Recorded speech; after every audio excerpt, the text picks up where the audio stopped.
Hi అండి. నేను మీ లత. అందరూ బాగున్నారా? అందరూ బాగుండాలని కోరుకుంటూ ఈ వీడియో వచ్చేసి చూసేసారు కదా థంబ్‌నెయిల్. చాలా సింపుల్గా చేసుకునే సెట్ దోశ అండి. దానికోసం అని చెప్పి నేనైతే రేషన్ బియ్యం అండి. ఈ ఈ గిన్నెతో అయితే 2 గిన్నెలు బియ్యం తీసుకొని శుభ్రంగా చెరిగేసుకొని మీకు చూపిస్తాను చూడండి. ఈ గిన్నెతో 2 గిన్నెలు బియ్యం అయితే కొలత పెట్టుకొని తీసుకుంటున్నానండి. వీటిని చాలామంది సెట్ దోశ అంటారు, మజ్జిగట్లు అంటారు, బన్ దోశ అంటారు. ఎవరి ప్రాంతాన్ని బట్టి వాళ్ళు రకరకాల పిలుచుకుంటారండి.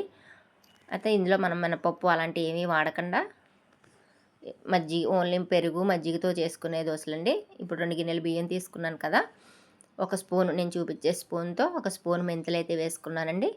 అదే స్పూన్తో 2 స్పూన్ల పచ్చిశనగపప్పు వేసుకుంటున్నాను చూడండి.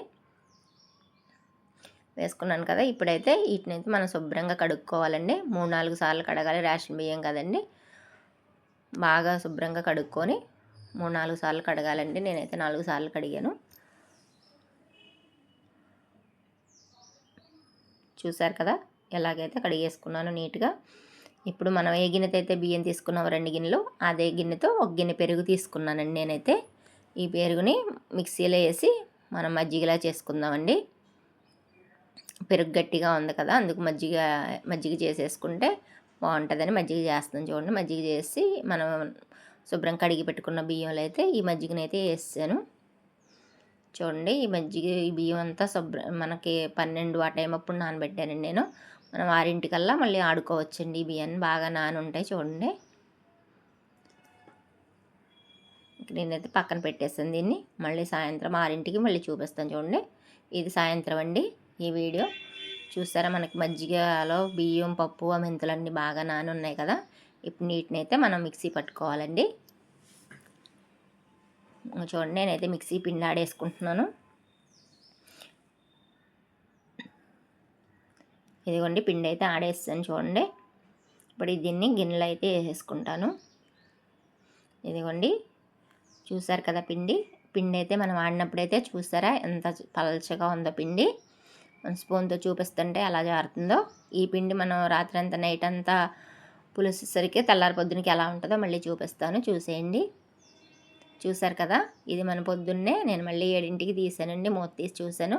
పిండి అయితే మనకి ఎలా గట్టిపడిపోయింది చూసారు కదా. ఇప్పుడు ఈ పిండిలోకి అయితే నేను 2 ఉల్లిపాయలని 2 పచ్చిమిరపకాయలని కట్ చేసి ఉంచుకున్నానండి. ఇదిగోని పిండి. ఇప్పుడు ఈ పిండిలోకి రుచికి సరిపడినంత సాల్ట్ వేసుకోవాలండి.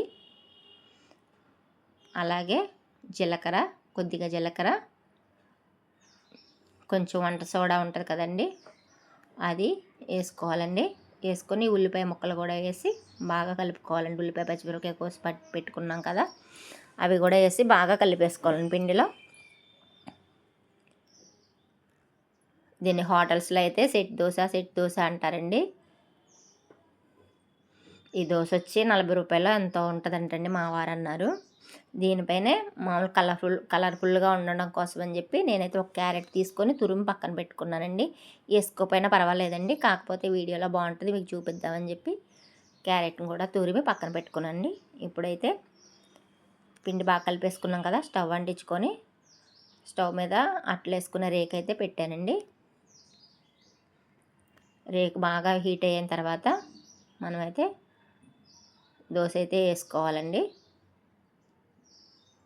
చూసారు కదా, కలపకూడదండి. పిండి ఎలా వేసామో ఇంకా అలాగే ఉంచేయాలండి, కలపకూడదండి. ఇవి మనకి కాలేసరికి మెత్తగా స్పాంజీలా వస్తాయండి. క్యారెట్ కూడా పైన కొద్దిగా వేసానండి. ఇప్పుడైతే కొద్దిగా ఆయిల్ కూడా వేసుకోవాలి. దీన్ని హైలో పెట్టద్దండి, మీడియం ఫ్లేమ్లో పెట్టుకున్నాను నేనైతే. స్టవ్ బాగా రేకు అంటించుకొని రేకు బాగా కాలిన తర్వాత దోశ వేసుకోవాలండి. వేసుకున్నాక స్టవ్ని మాత్రం మీడియం ఫ్లేమ్లోనే పెట్టుకోవాలి. చూసారు కదా మనకైతే ఎలా వస్తున్నాయి, బబుల్స్లా వస్తున్నాయి కదండి దోశ మీద. ఇది చాలా స్పాంజీలా ఉంటుందండి దోశ.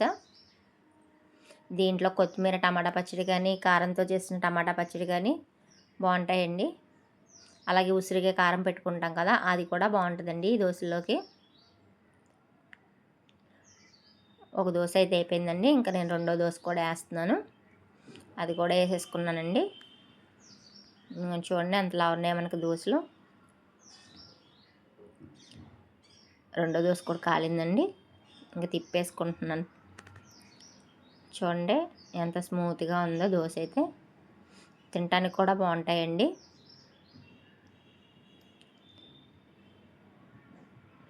చూడండి ఎలా ఉందో, స్మూత్గా మెత్తగా స్పాంజీలా ఉంటుంది. ఎవరైనా ట్రై చేయకపోతే ఒకసారి ట్రై చేయండి. అలాగే ఎవరైనా మన ఛానల్ ఫస్ట్ టైం చూసినట్లయితే లైక్ చేసి, షేర్ చేసి, సబ్స్క్రైబ్ చేసుకోండి అబ్బా ప్లీజ్. నేనైతే ఇంట్లో కొత్తిమీర టమాటా పచ్చడి ఉందండి, దాంతో అయితే వేసుకుంటున్నాను. ఇవండి క్యారెట్ లేకుండా కూడా ప్లెయిన్ ఎలా ఉంటాయో చూపిస్తాం కోసమని మళ్ళీ ఇంకో దోశ వేసాను. చూసారా ఎలా బబుల్స్ వస్తున్నాయో.